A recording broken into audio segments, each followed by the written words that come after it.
So I did watch only one match from this show when it comes to All Elite Wrestling Revolution.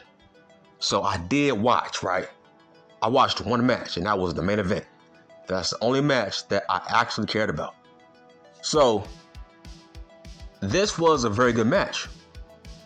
I will put it in maybe a top 5, maybe all-time match when it comes to the history of the Iron Man match.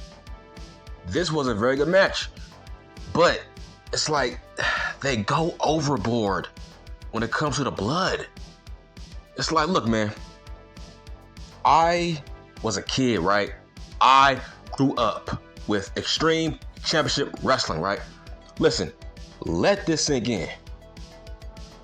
When it comes to New Jack didn't bleed all the time during his matches. That's the irony. Same as Sandman, same as Tommy Dreamer. There was a lot of their hardcore wrestlers who didn't bleed in every match. Look, go back and watch Tommy Dreamer's matches on TNN. He didn't bleed all the time. That's what I have a huge issue with, man. Look, there was a match. I think it was Mike Awesome versus New Jack for the world title. It was on TNN. Guess what? Yes, it was a hardcore match, right? Because of New Jack. But guess what? New Jack didn't bleed, and Mike Awesome didn't bleed. New Jack had a match with Rhino. Guess what? Rhino didn't bleed. New Jack didn't bleed. It's like, look, man, if you are not a hardcore wrestler, you shouldn't be bleeding all the time. Look, man, when it comes to Bryan Danielson, it's like, bro, he is becoming Dean Ambrose Jr. He bleeds all the time as well. It's just we don't call him out enough. Like, dude, I remember a couple of weeks back, he faced Roosh, right? Guess what? He was bleeding in that match. I'm like, bro, you're not a hardcore wrestler. Roosh is not a hardcore wrestler. He's a mat wrestler. Why are you bleeding in that kind of a match? See, all I'm saying is blood that don't mean nothing with guys who are not hardcore wrestlers. That's a problem when you look back at ECW.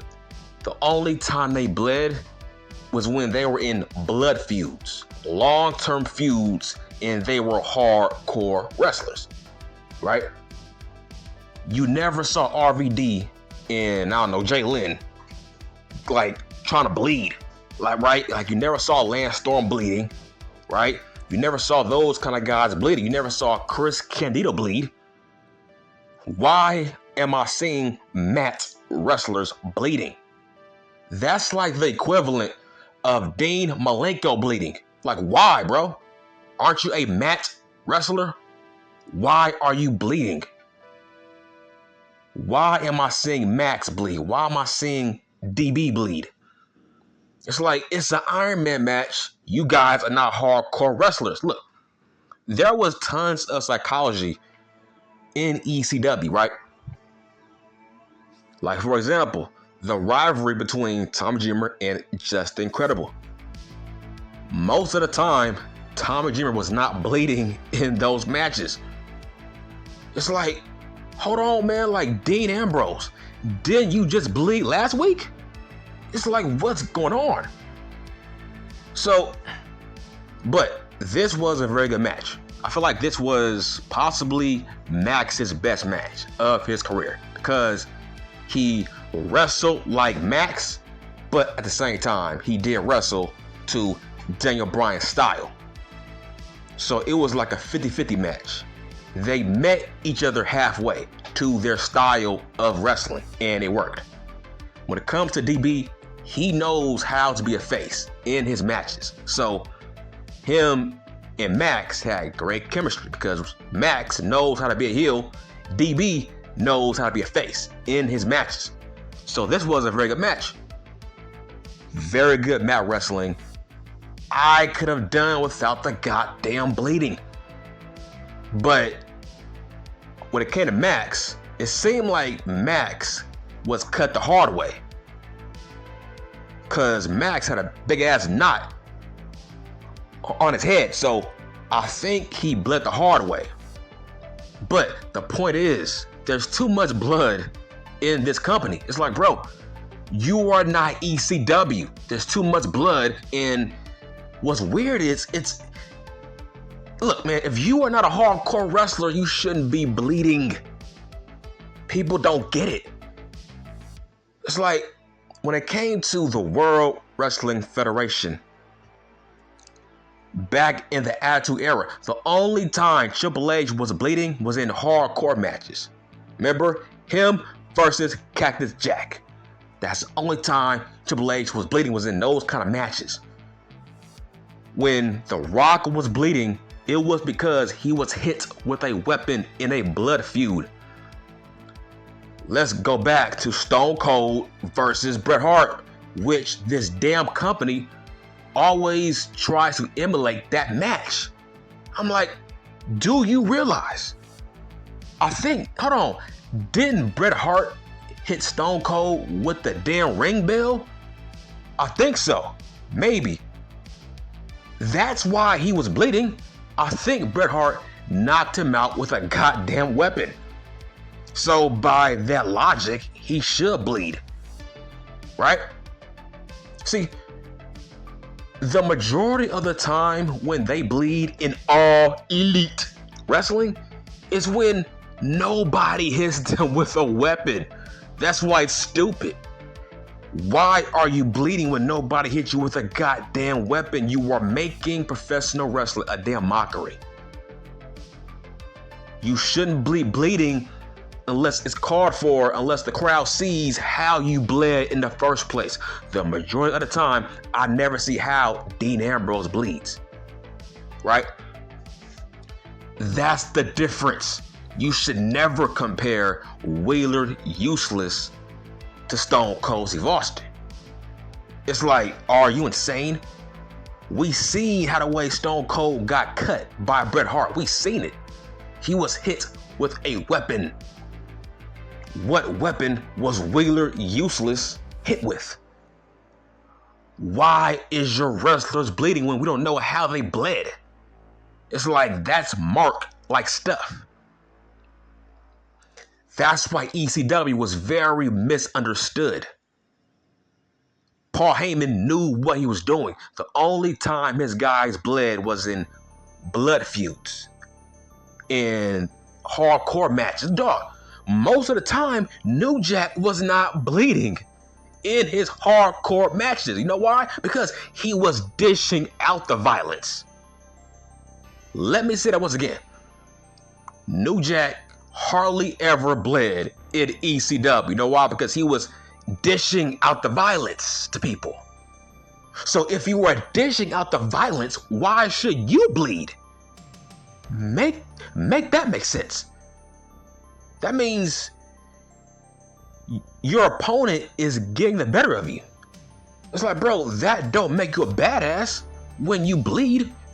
That makes you a badass when you don't bleed, but your opponent does. That means you are dishing out violence to that opponent. They don't get that. It's like they feel like both guys gotta bleed. When it comes to All Elite Wrestling, they feel like both guys gotta bleed for the crowd to care. I'm like, dog, that crowd don't care when your guys bleed, so why are you bleeding? Like I said, man, when it comes to Daniel Bryan, he might be just as worse as Dean Ambrose bleeding. He bleeds all the time, bro. But what I liked about the outcome was, I thought they were gonna have a time limit draw. I'm like, bro, if you do a time limit draw, you will make people turn on your company.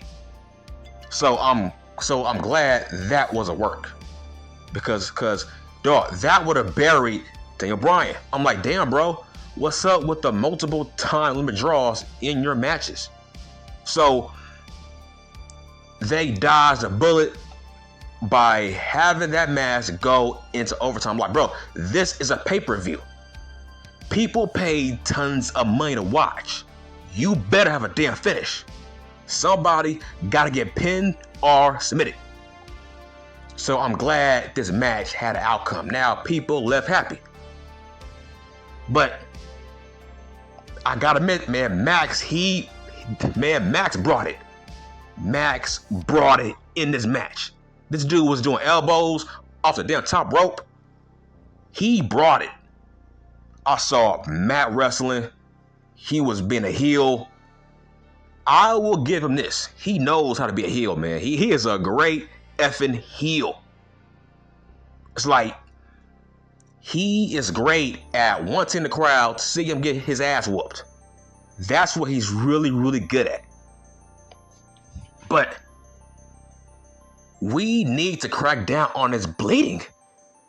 It's like, on what planet is All Elite Wrestling better than Raw and SmackDown? Right? Dude, when was the last time we saw somebody bleed on Raw or SmackDown? When? See what I'm saying? When was the last time we saw them bleed? Why is there so much bleeding? Bruh, they don't bleed this much in Impact Wrestling. They didn't bleed this much in Ring of Honor. They don't bleed this much in New Japan, right? So why are you bleeding? Like, what's the hell is going on here when you guys are bleeding more than ECW guys? At least when they bled, the only time they bled was when it was a hardcore wrestler in a blood feud that needed blood. Like, for example, Public Enemy versus the damn Dudley Boys, or the Gangsters versus the Dudley Boys. Those kind of matches, they need blood, because those are hardcore matches with teams that don't like each other. Them bleeding, that makes sense. Bring blood in blood feuds with wrestlers who are using weapons to make other pro wrestlers bleed. I need to see why you're bleeding, and it has to be guys that it fits their character that they are bleeding. Why is Daniel Bryan bleeding? You are a modern day Dean Malenko. Dog, I never saw Dean Malenko bleed. So why are you bleeding? You know what I'm saying? Like, you can't make that make sense. Like, why am I seeing highly skilled tech wrestlers bleeding?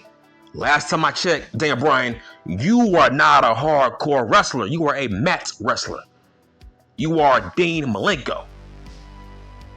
Why are you bleeding? Like, I'm tired of it.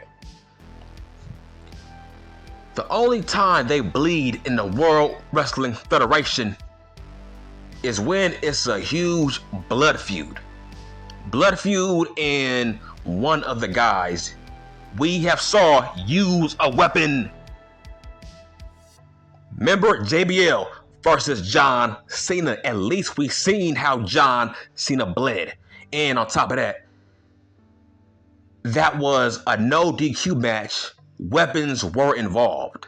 So obviously that match should have blood. How about JBL versus Eddie G? They used weapons in that match to make Eddie bleed. So that makes sense. Right? That was a blood feud, and clearly they were using weapons. We need to see how these guys are bleeding. We knew how Triple H bled against Cactus Jack, right? Cactus Jack hit him with a damn barbed wire 2x4. So we clearly saw what made Triple H bleed. Why are we seeing non-hardcore wrestlers in regular standard matches bleeding? You are making it less effective more and more and more. Stop it. It makes no sense, right? That really brought down this match. This match was great. Classic, great match. You can actually go back and watch this match without actually watching the whole show. Cause me, I didn't watch. I only watched one match, and that was that match. This was a great match, man. You gotta go back and watch. Great match. DB made Max look really, really good. You know what? Max actually earned my respect. I gotta admit, he looked good. That was the best match of his life. DB brought it. Max brought it. But we have to crack down on the bleeding, dog. Really, we gotta crack down on, like, Tony Khan, what are you doing? Every match don't need blood. Why is Dean Ambrose bleeding in every match, and why are you allowing it? So on what planet is he the Booker of the Year when he lets his guys walk all over him? You think Vince McMahon would allow Dean Ambrose to bleed every goddamn week? You think Triple H would allow Dean Ambrose to bleed every week? When was the last time we saw a guy bleed on WWF TV? When? I'll wait. Years ago. That's the point I'm trying to make. The only time they bleed is when it's a real accident and nobody was meant to bleed. That's the only time they bleed, when it's like a real accident. So let that sink in. But overall, this was a great match, man. Maybe top five Iron Man match of all time, based on all the drama, great storytelling in this match. You gotta go back and watch. Great classic, man. Is it a 5-star? It might be a 5-star, based on the storytelling mixed with the mat wrestling and mixed with both guys playing up to their characters in this match. But my only complaint is Max hit him with an oxygen tank. And I'm like, bro, you should have hit him with that damn tank in the middle of the match to make him bleed. Because now I'm like, bro, I don't know how DB bled in the first place. Right? What made him bleed? You know what I'm saying? I think what made him bleed was, I think Max did a tombstone through the table, right? But still, how does that make you bleed, right? She said, make that make sense. How can you bleed when somebody hit you with a tombstone power driver on a table when the middle of your head goes through the canvas first, right? So how can your forehead bleed off a damn tombstone through a table? Make that make sense. But still, this was a very, very good match. So far, this is my match of the year so far. This was a great goddamn match, man. But overall, I would give it 8 out of 10. Great match. DB really put him over. Bro, it's rare when you see an Iron Man match that freaking entertains you every minute for a whole hour. Look, man, this might go down as the best Iron Man match of all time. I'm sorry. I'm going there. This is me saying it. So let that sink in. I'm saying it. This might go down as the greatest Iron Man match of all time, based on the fact that I wasn't bored. Usually, bruh, I get bored watching Iron Man match, but this match, nah, bruh, they brought it. And I liked how Max used the damn air tank to hit DB with it. Then he put him in the yes lock. That was great stuff, man. He hit him with the damn air tank. Then he put him in the yes lock. He made him tap out to his own move, bruh. That is heel-like stuff. It's like, bro, He used the air tank. He freaking knocked him out. Then he put him in a yes lock. That's very heel-like stuff, and he made Daniel Bryan tap out. I'm telling you, man, I was hyped every minute of this match. I've never had this kind of feeling watching other Iron Man matches. I always get bored, but this match was like great. I would say the MVP of this match was Daniel Bryan, based on the fact that he made Max look good. He made Max seem like he was a top villain. I tell you, man, when it comes to DB, tell you, man, he definitely knows how to be a face. Look, man, if you are a heel and you can't get over facing Daniel Bryan, you suck. When it comes to DB, if DB can't get you over as a heel, you suck. So I'm glad Max really brought it tonight. He brought it. He brought his A game. This match has storytelling, great mat wrestling, so much psychology, great storytelling, like everything I want in a match, this match had, man. This match was not all about the work rate. It was mixed with work rate and storytelling at the same time. That's it. I'm done.